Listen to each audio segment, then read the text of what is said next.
Good morning, it's James. Hey, it's so good to see you today. Thank you for your time. Thank you for your energy. I'm deeply grateful to have the honor and the blessing of laying eyes on you. I do hope and pray that this message finds you and all the people that you love peaceful, thriving, and very, very well. So this morning, I had a message come in from one of our community members who said, I love how in the opening, you always say, and all the people that you love, peaceful, thriving, and very, very well. And I wrote back and said, that's very intentional. And I always want to use affirmations each and every day to really set a tone for how I would love my life to be out picturing. I remember when I read this quote for the first time from Teilhard de Chardin, the philosopher, and I just felt so moved. And I felt like this is really what love is all about. And there's no question, when you look around the world right now, we really do wonder, what is love all about? And what would love do right now? I want to share this quote with you because I think it sets the tone for a message that I think all of us need to be reminded of. Many of us need to figure out whether or not we could deepen our own practice of self-love. And then we do that. According to research, according to science, and most importantly, we know that from a spiritual standpoint, when we are deepening our love of self, it becomes absolutely contagious to everyone around us. But let's start with this beautiful quote.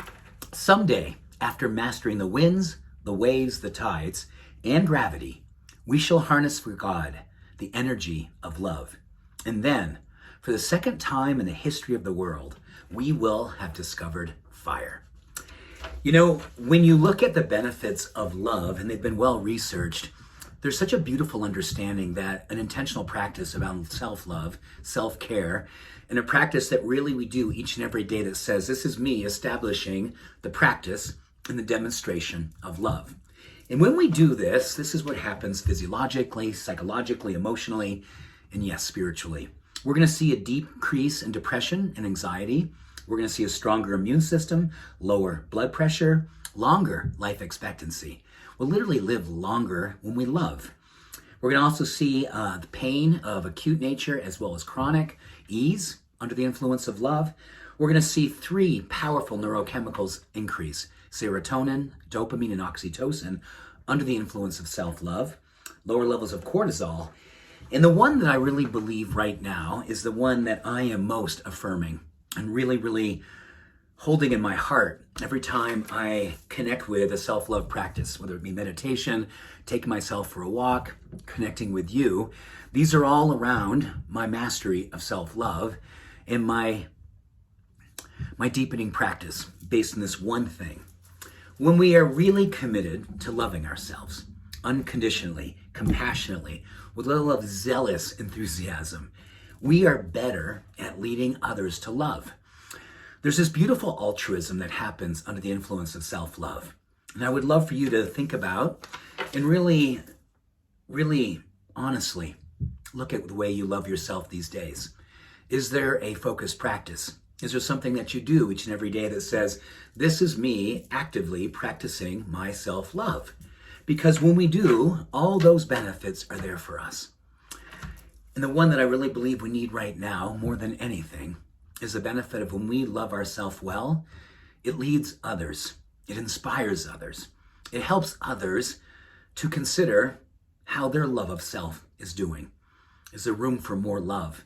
Is there more of an opportunity to deepen that practice? Can you imagine, and let's just for a moment imagine, if everyone across the world, every single day, began by asking themselves, what would love do now?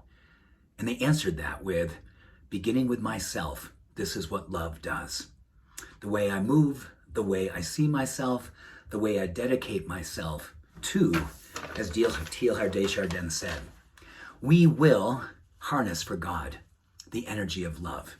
And then, for the second time in the history of the world, we will have discovered fire.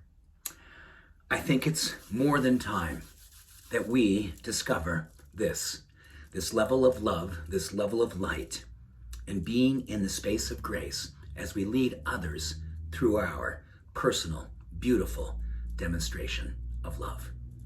Have an awesome day. I love you. Peace and blessings. Bye for now.